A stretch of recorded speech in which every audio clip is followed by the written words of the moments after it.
Every city claims to have them, and every city will tell you that theirs is the best. Most larger places will lay claim to having quite a few. I am of course speaking of secret bars. The kind of bars with no name out front or a secret password is required to get in. This is what started my obsession and may have cost me my soul. The year was 2001. I had turned 21 earlier that year and had already done up all the new freedoms that come with that age. I had done bars, casinos, you name it. At first it was so cool because for years I had felt like a kid, like some wet behind the ears idiot that the rest of the world sort of just patted on the head. Even after turning 21, things remained annoying. People would hear that I was 21 and treat me like not an adult, but as a new adult, like a grown-up that still needed grown-ups. I was annoyed. I worked downtown in a dreary office job inputting data. The nice thing about it though were my hours, 3 p.m. to 11 p.m. For a single guy in his early 20s, it was perfect. I got to sleep in every day, and I would get off of work just in time to take the quick walk from the New Orleans Central Business District, cross over Canal Street, and bam, I was in the French Quarter, land of booze and women. Lots of fun times were spent down there. But as I said, even that began to get boring. Really boring. So I began to research secret bars. I found a few right away, and most of them were just as boring as the regular bars. One in particular, called Mystique, was located up a narrow stairwell, accessible only through a tiny door located under the bar downstairs. Once I got there though, it was just another bar. The clientele was a bit more pretentious. Most of them thought they were the second coming of Lestat, but in the end, it was the same thing. A bar, drinks, people, and usually crappy music. I remember one night I was at home in my tiny apartment using Metacrawler. Remember, this was 2001. And searching for more secrets in my city that I was now old enough to exploit. I kept finding links to the same old boring places I always went to. Then my email got binged, or I should say announced, "You got mail." I clicked open my email and saw the heading for the message read, "Secret Bar." Now, I was sure if I had asked anyone on my AOL buddy list for help, and I didn't recognize the sender. I figured maybe I was in a chat room one night and asked around, but I figured it was worth a check. The email was simple and short, and read something like this. Secret New Orleans bars. Looking for a journey, not afraid of hell. Not too shy for heaven. Then come visit us. Be in Jackson Square tonight at 2 a.m. Wear a black shirt and gray pants, and have a cup of coffee in your hand. Seat yourself in the third bench. This is your only invitation. Miss it, and you will never be invited again. P.S. Come alone. Tell no one. That was the end of the email. I was lucky that my job required me to wear a suit because it just so happened that I had a pair of gray slacks. I pulled on a black t-shirt and realized that if I actually looked pretty good. I figured this could be a prank, but even if it was, even if it turned out to be nothing, I would go out and have a few drinks anyway. Maybe even get laid. I didn't have to go into work the next day, so this night could turn out to be fun anyways. However, I may have been a bored, idiotic 21-year-old, but I wasn't totally stupid. This could be also a trick, a trap, or something worse. So I called my best friend Mike up. I told him that I was going out with some strangers from work, and that I wasn't sure about them. I told him that I would call him by 4 a.m. and if I didn't, for him to call up and check up on me. I told him I would be in the quarter. Mike had to be up for work at 4 a.m. so it wouldn't put him out of his way to call me up when he got up. I left my apartment at around 1:30 a.m. I only lived around about 15 minutes from downtown, but I figured I would make sure I was there on time. By 1:55 a.m., I was sitting on the third bench in Jackson Square, sipping my coffee and waiting. At 2 a.m., the cathedral bells rang out twice, and I received a tap on the shoulder. A gorgeous woman was sitting next to me. I thought to myself, this is too cliche to be real.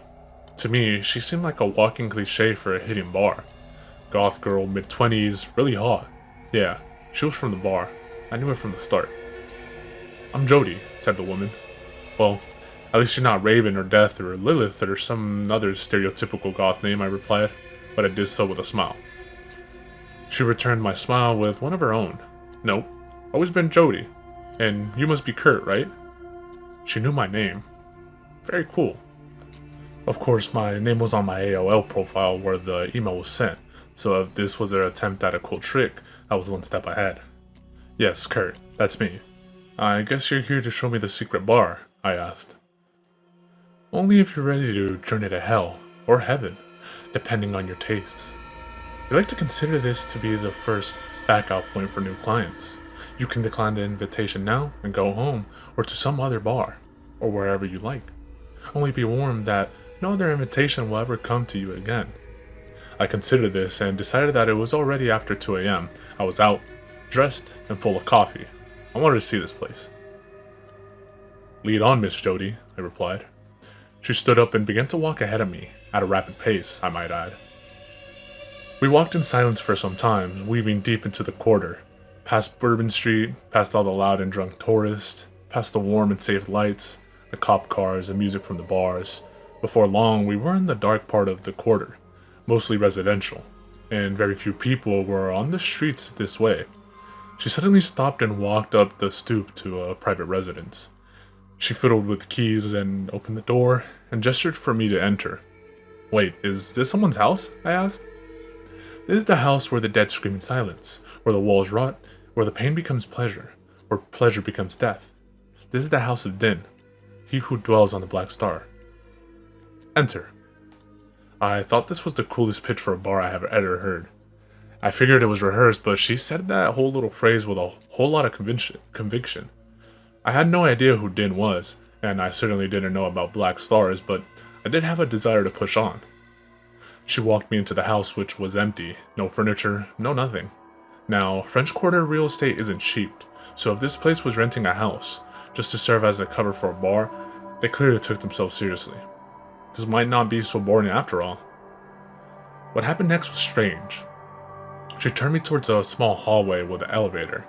Now I know that some houses back in the day had elevators, however this one only appeared to go down. New Orleans isn't exactly known for having basements, especially in homes. As I went to step in, she stopped me once more. This is your second back out chance. Same as before. You can turn around and leave.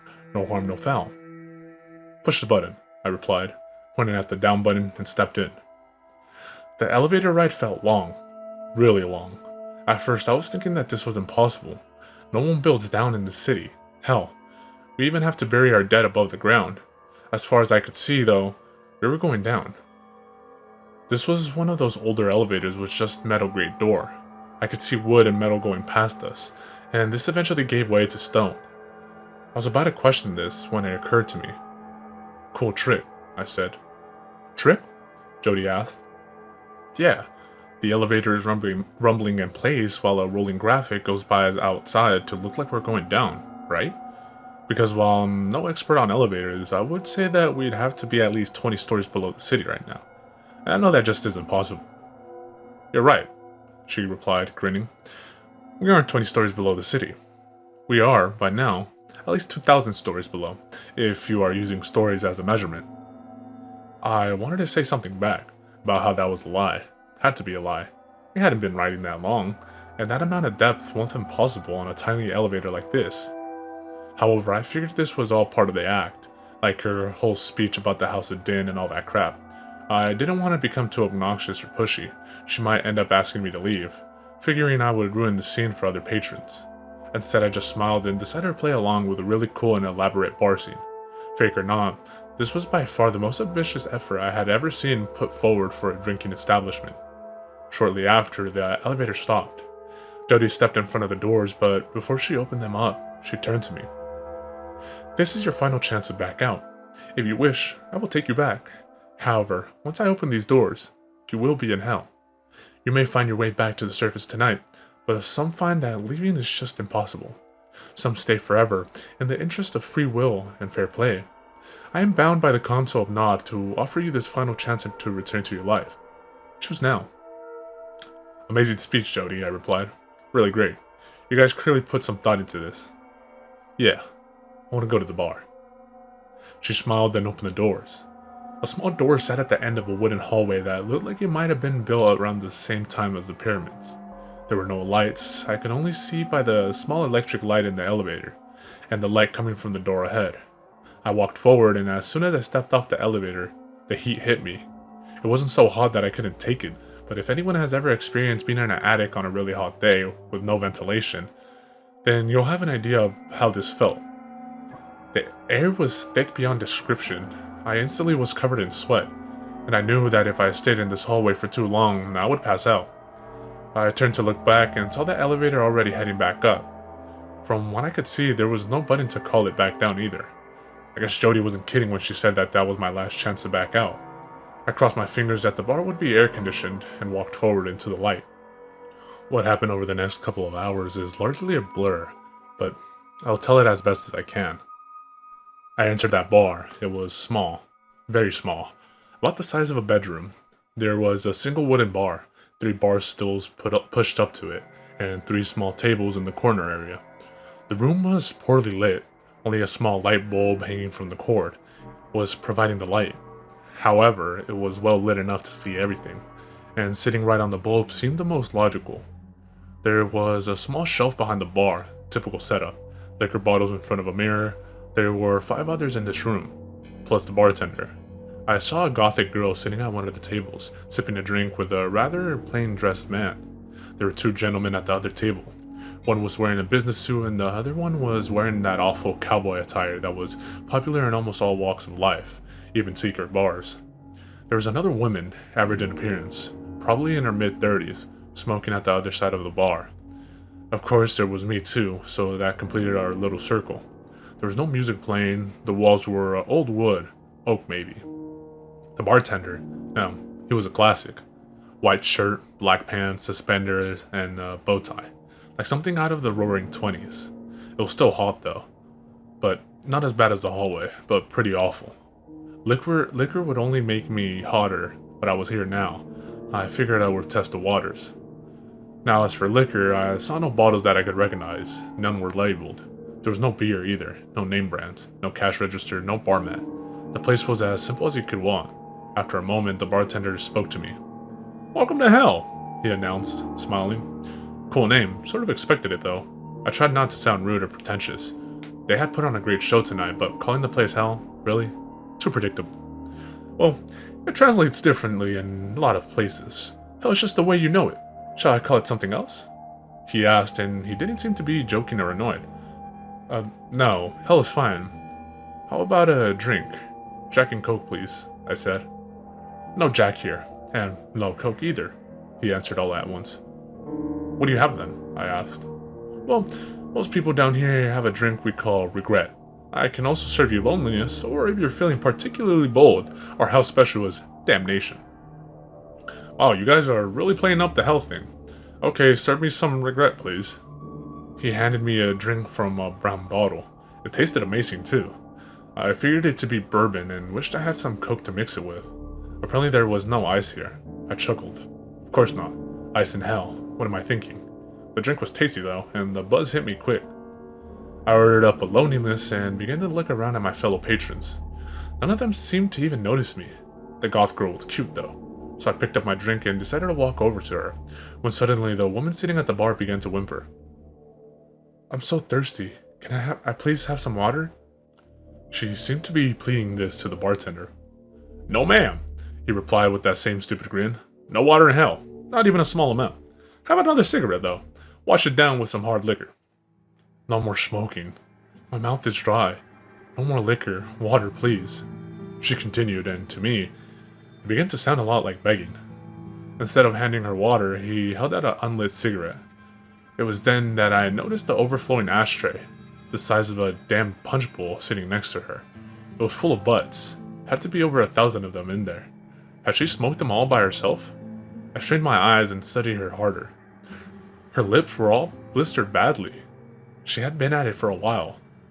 The bartender patiently held out the cigarette, grin never leaving his face, until she finally sighed and took it. He produced a lighter and she took a drag. She began to cough violently too. Gagging also. I decided to chime in. Hey man, she doesn't look too hot, and I really don't think she needs another smoke. She looks like she's dying of thirst too. Call the elevator, man. She's had enough, I think. The bartender turned his big smile on me. Who?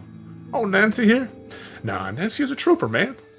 Smokes a couple of packs a day, and as far as her thirst, well, she knew this place was a thirsty sort of dive before she walked into the door. But she wanted to be here. She's getting exactly what she wanted. I walked over to Nancy and placed my hand on her shoulder. Ma'am, if you want to get out of here, I'll walk you over to the elevator. You don't look so great right now. Trying to sound as concerned as a 21-year-old kid could sound. Nancy looked at me and smiled. "Oh, I'm fine, just fine," she said, but her mouth quivered as she spoke. The bartender was watching us like a hawk, still smiling, but his smile no longer looking so friendly. "Everything okay?" he asked, beaming like a used car salesman. Nancy shakily replied yes. The bartender turned around, and in that second, Nancy gripped my arm hard, pulled me into the smog that was her breath, and whispered, "Leave while you can," so low that I almost missed it. Her breath was like a chimney. She must have been chain-smoking for days. I smoked, and so do most of my friends. And even on nights when we would chain-smoke and pound booze until the sun rose, none of us were ever that toxic. I walked over to the man in the business suit. He at least appeared sane. "Hey sir, I think that lady over there needs help," I said to him. The man looked at me and laughed. "We all need help, kid. We're in hell after all," he shouted. As he did this, I looked over at the goth girl just in time to see her begin to cut herself, deep and hard from the looks of it. The plain-dressed man sitting next to her began to laugh in a high-pitched tone, almost a giggle, and that was when I noticed that he was masturbating. Only not in the sense that we all do, at home. No, his penis was raw, bloody, torn away in places, but he just kept going at it. "Stop that. Look at what you guys are doing yourselves." I screamed at them. They looked at me and I noticed that the girl was crying but also smiling. Her eyes were practically begging to her self-inflicted pain to stop, yet she kept cutting. I had seen enough. I reached over and attempted to pull the knife out of her hand. Just then, I felt a strong grip on my shoulder, stronger than anything I had ever felt in my life. It was the bartender. He had come around the bar to grab me. "No, no sir," he screamed into my ear. "Every patron of hell gets to enjoy their treats without judgment. After all, judgment has already been passed. We exist beyond that now. Let her cut. She loves it after all. Can't you see she loves it? She's smiling ear to ear." The bartender dragged me back to my stool, and with great speed, was somehow back behind the bar again. "Now you want secrets, right, Kurt? You were bored and wanted more. That is what you came for. Now drink. Drink your drink before I beat your fucking face in." Through all of this, he never stopped smiling. He slammed a glass before me. Murky liquid was inside. He grabbed my arm and began to squeeze, the pain becoming unbearable. My hand began to raise. This was no bar. This was something, but not a bar. I wasn't ready to believe I was actually in hell, but I knew I was somewhere bad. "Drink your drink, sir," he screamed again, and fearing that I would pass out from the pain, I slammed down the liquid in front of me. It tasted horrible. I couldn't describe it then, and I can't now, but it was fierce. He let go of me, and suddenly the room got much hotter. The light began to flicker, and suddenly I was afflicted by knowledge. Things I didn't want to know. Things that no one would want to know. My mother had an affair, and the man I had grown up calling dad was in fact not my father at all. I had a brother who died. I never knew that. My boss at work hated me. My grandfather committed suicide. All these years I just thought he died naturally. My mother was going to abort me, but changed her mind because she couldn't afford the abortion. I was going to die alone. My wife, a woman I would meet in 6 years and fall madly in love with, would die in a car crash with my 3-year-old son in the back seat. There was nothing I could do to change this. I would go blind in my 60s from a work-related accident. There were currently 34 people in the world right now. Some, who I thought of as friends, wanted me to die. They hated me. No one, not my mother, not my father, no one had ever loved me at all. Those were just a few of the secrets that suddenly hit me. There were thousands, maybe millions more, but by then my mind couldn't process them all. There were some things about me, things about people I knew, that were so dark that I am thankful I cannot remember them, because to dwell on them for even a second longer would have brought on madness. Frantically, I looked around the bar. The woman Nancy was still smoking, only her throat was on fire, a small red glow smoldering right in the middle of her throat. She was clearly in the worst pain of her existence, but she continued to take puff after puff of her cigarette. Each time she did, the glow on her throat would get brighter. I looked straight ahead into the mirror behind the bar, seeing the gore fest that had begun behind me. However, what took my attention was the small black figure standing directly to my right. It was maybe 5 feet tall, its skin was jet black. The only thing that stood out was its eyes. They were human eyes, but bright, not glowing, just bright enough to stand out from the onyx of its face. It had small horns on its head. It had very white, very sharp teeth. Somehow I knew this was Din, and I was in his house. I looked towards the door, but it was gone.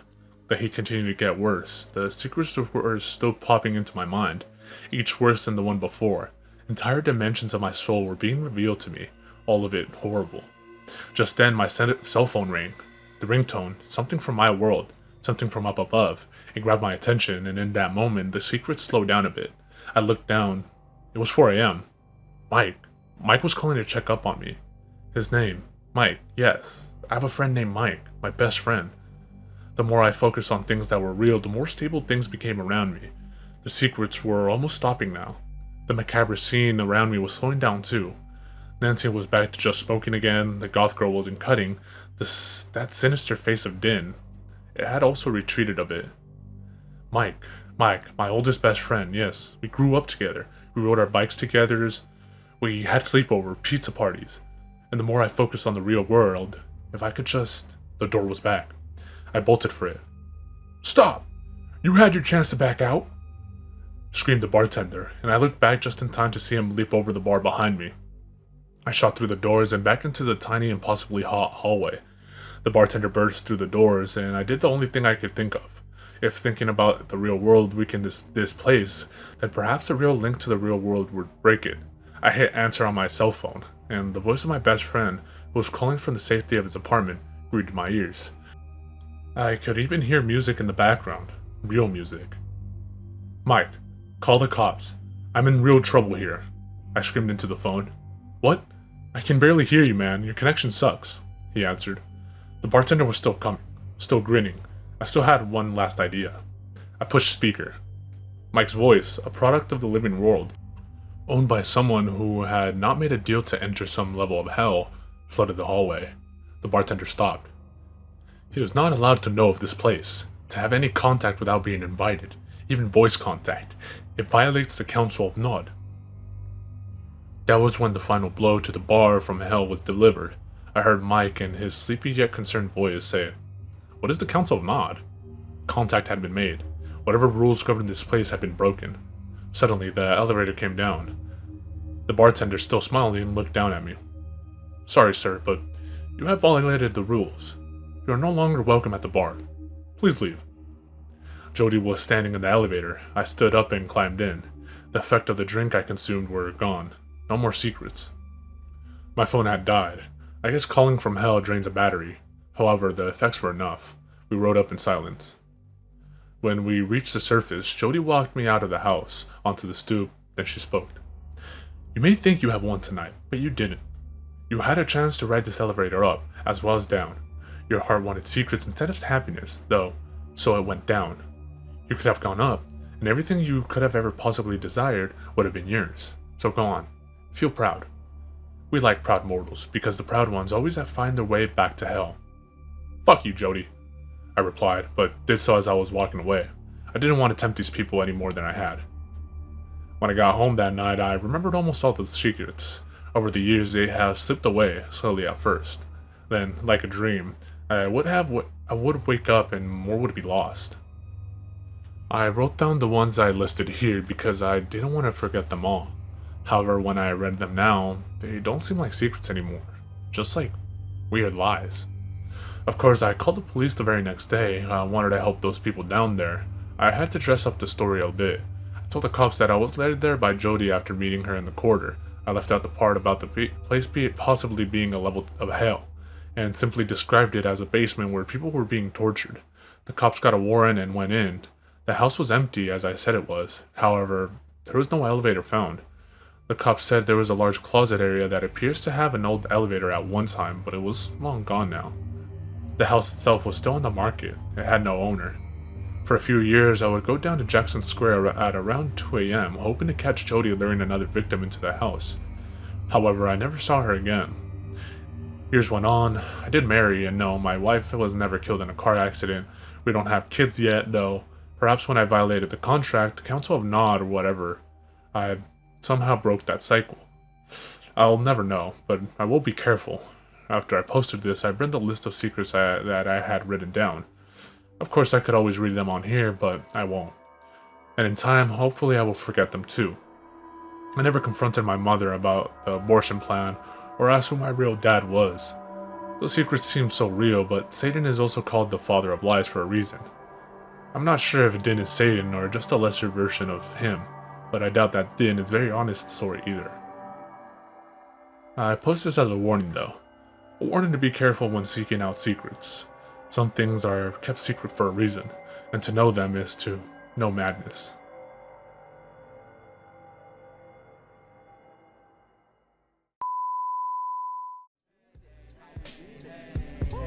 Two-Face, letting the blow, plus getting the dough. We be checking your hoe while you sweating the flow. I be intellectual, incredible, flexible. I turn the virgin sexual, impeccable, but technical. I be the first letter, you ain't know. Check the alphabetical order. My natural elements, chemical shorter to leave it cruel. More bloodier, dimensional waters. On the 28th, your thoughts are pennyweight. I'ma generate these bonds. Watch as I detonate. At any rate, I separate like races. Niggas segregate you featherweights.